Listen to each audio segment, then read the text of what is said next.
And then 6 months after that, we're now talking about 8 months in total, they decided they wanted to change some of the dialogue, so they took me into a dubbing theatre in London and changed half of the words I'd said in Prague and Turkey. So the end result, in about 4 or 5 scenes, all supposed to be taking place in the same place, are respectively Izmir, Prague, and a dubbing room in London. So what you're saying is that when we see it on screen, it'll all look wonderful. Well, they do, yes, they will. It's very clever. They have the technology, you know. They do. Looking back at your careers... I only got one. Oh, Nicola, sorry, yes. Yes, right. Looking back, what part does Doctor Who play in it? I mean, was it an important part of your career? Go on, Nicola, you're prettier than me. I mean, it was your first big job. I think I was asked this question recently about, where does it fit in, and I sort of went at the beginning, because that's what it was, yeah. I mean, it was a lovely break, and it was brilliant to come straight out of drama school and start working, because everyone's panic is that you'll come out of drama school and you'll never do anything. And obviously, because, I have this image that I will be 92 and just have finished playing the nurse in Romeo and Juliet, and somebody will come up to me and say, so how was it to play Perry in Doctor Who?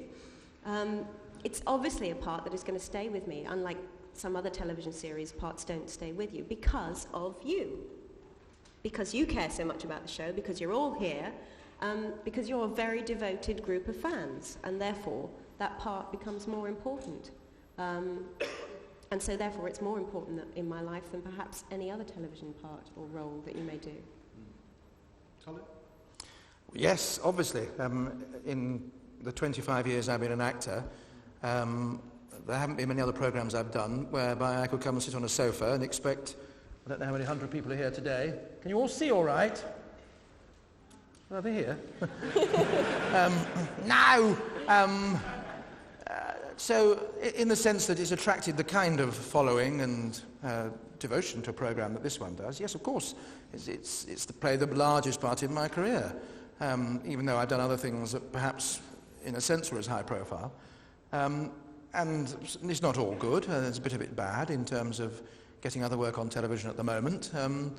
It's not as easy because of... Is that still the same? Oh, yes, yes. I mean, it's very hard because the television industry is going through a terrible time at the moment, and the whole thing's up in the air, and well, we've all got to work very hard to make sure that at least the BBC remains, in part, what it was 10, 15 years ago, which it could still be, but there are strong signs of wall-to-wall quiz games and out the back door with drama, and we've got to make sure that doesn't happen. I mean, as actors, are you sort of conscious of the fact that that's happening? Thank you, Mother.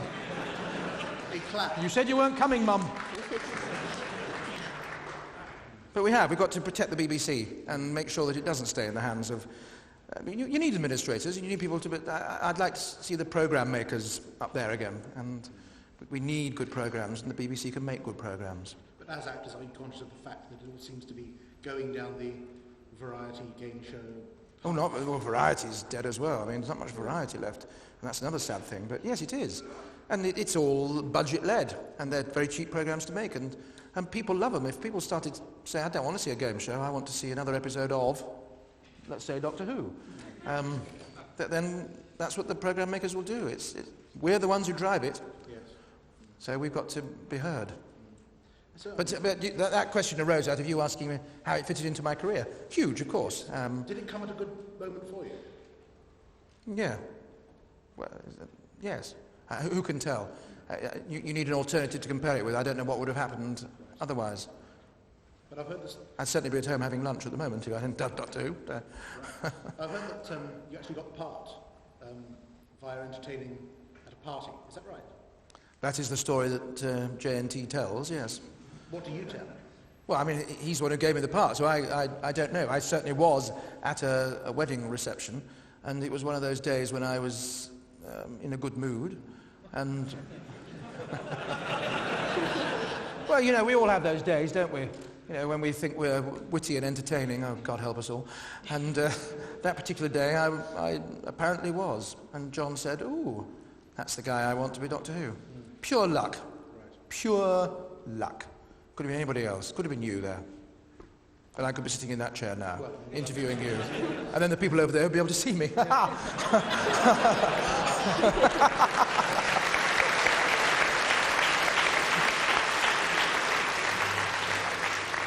And you, Nicola, was it an audition? And were you asked to come and read for the part? Yeah, it was a long series of auditions, which I quite honestly didn't expect to get the part at all. I was hoping I'd get a little part, you know, die before the titles, or run out in front of a Dalek and get zapped, or scream, he went that way, or something. I mean, I didn't expect to get any more than that. But I was just glad to get the audition, to get in and meet people at the BBC. And that was as far as I was really expecting it to go. So you didn't happy to be zapped by a Dalek? Oh, yeah, I thought that would have been great. First job out of drama school, that would have been a good start, you know, something to do. Right. Through the years you've worked on the programme, plenty of famous names worked on it with you. Stage, screen, film actors. Any particular favourite stand out as being... Steve Wickham. Steve Wickham was... yes, I worked with Steve Wickham once, you know. Did you really? Yes. Nice yes. What a man. Excellent. Yes, very good. Very good. Yes. Marvellous performance. Oh, stunning. A slug, wasn't it? Sludge. Yes. Yeah. What are you laughing at? Terribly rude people. Not a lot, yes. Pat Troughton, of course. Pat Troughton is my strongest memory of, present company accepted, of working on Doctor Who, because, I mean, he was a man I'd admired for many years, and he was a very talented man and a very kind man, and he's very special, and I still feel personally affronted that he was taken from us so early, and I miss him, and that's my highlight. Well, we've got a clip coming up, a piece from your time, which they're running up now. You can see it on the monitor down there. Oh, all I can see is me.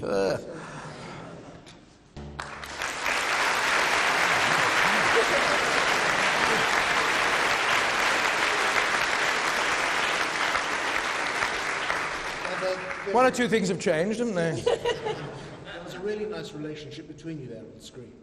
Had that developed easily? You mean, were we at it off screen? Is that what you're saying?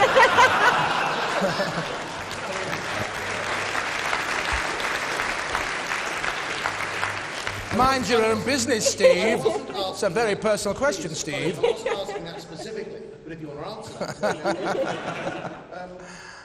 The relationship between you really seemed to work there. We're actors, Steve. We're actors. Yes, Yeah. we got on well, didn't we? Yes. At least we let people believe that, Yes. didn't we? Yeah. Perhaps you ought to see the air zone solution. Anybody seen it yet? You know what I'm talking about?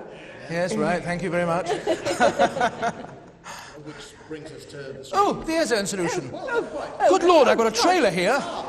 No, look, in my pocket, a trailer for the air zone solution, which is a film that we've just been making. Yes, haven't we have, Yes. actually. Good Lord. Oh. Do you want to see it?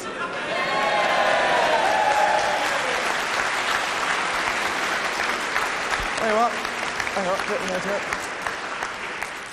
Here's 500 quid if you get yes, right? So what was it called again? The Air Zone Solution, Steve. It's the fourth in a series of films made by a very promising young director that I've been cultivating, called William Baggs, who has recently had 4 videos and 1 child. Yes. Bill's just had a son called Harry. Shall we congratulate him? Yeah.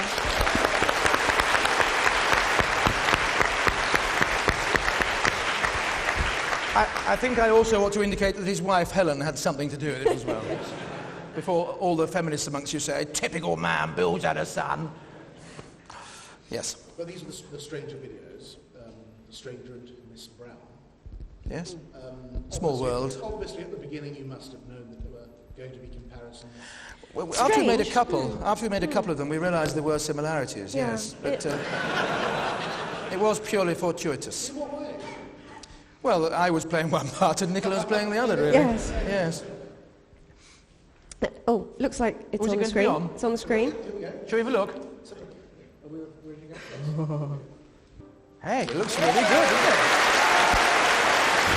Of course, I haven't seen it. Have you seen it?